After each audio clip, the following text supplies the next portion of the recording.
మనంతా హిందువులం, మనంతా హిందువులం, మనంతా హిందువులం. భారత్ మాతా కీ జై, భారత్ మాతా కీ జై, భారత్ మాతా కీ జై.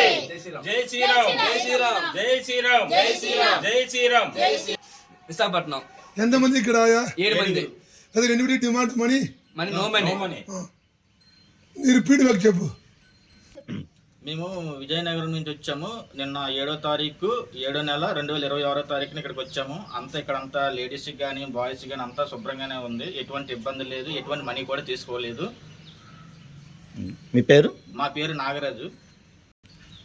మనిషి అనుసంధించాల్సిన బాధ్యత మరియు లోకంలో తన ధర్మాన్ని కాపాడు శక్తిని పూజిస్తే విజయం ఖాయం. శ్రీకృష్ణుడు ధర్మాన్ని రక్షించే వారినే ధర్మం రక్షిస్తుంది. శ్రీరామ.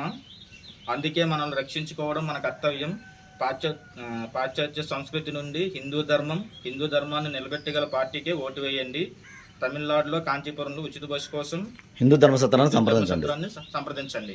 మనం హిందువులు కాబట్టి మన హిందూ ధర్మాన్ని కాపాడాలి కాబట్టి మన యొక్క హిందువుల యొక్క దగ్గరే మన ఏ వస్తువులైనా ఏ భోజనం అయినా సరే మన హిందువుల దగ్గరే చేయాలి. మన హిందువుల దగ్గరే మొత్తం ఏమైనా వస్తువులైనా కొనాలి. జై శ్రీరామ్, జై శ్రీరామ్, జై శ్రీరామ్. భారత్ మాతాకి, భారత్ మాతాకి, భారత్ మాతాకి.